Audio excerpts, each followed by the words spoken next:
रुकें, क्या आप जानते हैं कि इटालियन में यहाँ है और यहाँ हैं कैसे कहते हैं? आज के बाद आप किसी भी जगह के बारे में इटालियन में बता सकते हैं। देखते रहिए। अस्सलाम वालेकुम और बेनवेनुती स्टूडेंट, खुशामदीद इकरा देसी डायरीज में। यह है हमारा लेसन नंबर 7। इटालियन में 7 का मतलब 7 है। Lesson number 7। जिन दोस्तों ने लेसन नंबर 6 नहीं देखा, इल्लोला वाला, वो ऊपर कार्ड पर क्लिक करें और उसको देख लें। सब्सक्राइब जरूर कीजिएगा, बेल आइकन दबा लीजिएगा ताकि कोई भी लेसन आपका मिस ना हो सके। सबसे पहले हम समझते हैं उर्दू में, जब हम कहते हैं मेज़ पर एक कलम है, कमरे में 2 कुर्सियां हैं, तो ये है और हैं। अंग्रेजी में देयर इज और देयर आर हैं, यही होते हैं। इटालियन में चे यानी देयर इज है, एक चीज हो तो ची सोनो यानी देयर आर हैं, जब कई चीजें हों। बिल्कुल आसान है, चलो मिसालें देकर समझाती हूँ।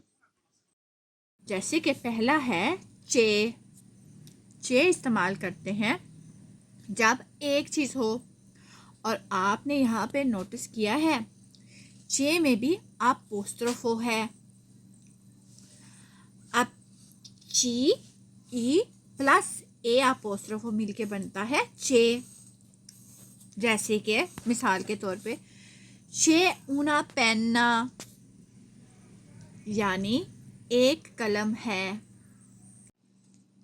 चे un टेलीफोनो यानी एक फोन है। चे un काफे यानी एक काफी है। चे una ragazza यानी एक लड़की है। देखा, चे एक चीज के लिए इस्तेमाल होता है। चे इज इक्वल टू है। याद हो गया है आपको? अब आ जाते हैं दूसरे आर्टिकल की तरफ। ची सोनो।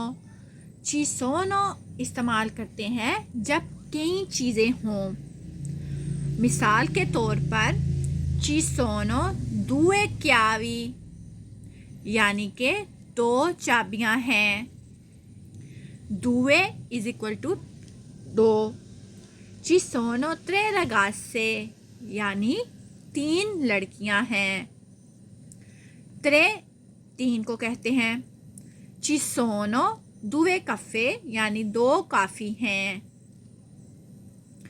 ची सोनो i libri यानी किताबें हैं। ची सोनो इज इक्वल टू कई चीजों के लिए इस्तेमाल होता है। ची सोनो इज इक्वल टू है। अब एक आसान रूल जो हमेशा काम आएगा, मैं आपको एक्सप्लेन करती हूँ। जब एक चीज होगी तो चे लगाओगे, जब कई चीजें होंगी तो ची सोनो लगेगा। बस इतना ही है। मिसाल के तौर पे चे un gatto एक बिल्ली है। ची सोनो दुए gatti 2 बिल्लियां हैं। अब आप बताएं, अगर 3 किताबें हों तो क्या लगाएंगे, चे या ची सोनो? बिल्कुल सही, ची सोनो 3 libri। आपने सही जवाब दिया है। स्टूडेंटी, एक ज़रूरी बात, अगर अभी तक आपने मेरा चैनल सब्सक्राइब नहीं किया तो अभी नीचे जाकर सब्सक्राइब कर लें और बेल आइकन के बटन को दबा दें ताकि आपका कोई भी लेसन मिस ना हो सके। चलिए आगे चलते हैं। अब एक मज़ेदार मिसाल तस्वर करें। आप अपने घर के बारे में इटालियन में बता रही हैं, तो कैसे बताएंगे? c'è un divano, एक सोफ़ा है। c'è una cucina, एक किचन है। ci sono 2 letti, 2 बिस्तर हैं। ci sono 3 porte, 3 दरवाजे हैं। ओके स्टूडेंटी, अब आप अपने घर के बारे में इटालियन में बता सकते हैं। कमेंट में लिखें अपने घर की एक चीज़ इटालियन में। अब और एक मिसाल तस्वर करें। स्कूल में चलते हैं।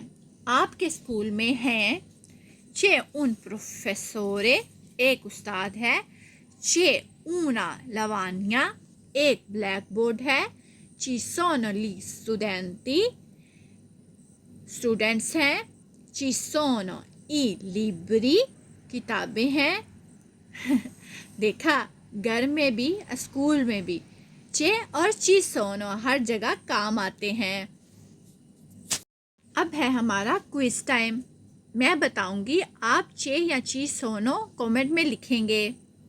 नंबर 1, una penna, एक कलम है तो क्या लगेगा? नंबर 2, due gatti, क्या लगेगा यहाँ इनके साथ? due gatti कई हैं तो। नंबर 3, un caffè, ये एक है तो यहाँ पे क्या लगेगा? नंबर 4 है tre ragazze, तो ये 3 है तो यहाँ पे क्या लगेगा? नंबर 5, i libri, किताबें। अब आप इटालियन बोल सकते हैं। तो स्टूडेंट्स, आज की क्लास में हमने क्या सीखा? चे एक चीज़ के लिए इस्तेमाल होता है, ci sono कई चीज़ें हैं, एक चीज़ है और कई चीज़ें हैं। घर में कैसे बोले, स्कूल में कैसे बोले। और अब बारी है आपकी कॉम्पिटी की। ठीक है, आपने अपना होमवर्क अपनी कॉम्पिटी कॉमर्स में लिखनी है। एक फ़ोन है, 2 कुर्सियाँ हैं, एक लड़की है, 3 किताबें हैं, एक काफ़ी है। जो सही जवाब देगा मैं उसको खुद रिप्लाई करूँगी। अगर आज की क्लास अच्छी लगी हो तो लाइक करें, सब्सक्राइब करें, बेल आइकन के बटन को दबाएं। और अगली क्लास में हम सीखेंगे come si dice, come si scrivere। तब तक के लिए अल्लाह हाफिज़, यानी फिर मिलेंगे। arrivederci। इकरा देसी डायरीज़ में।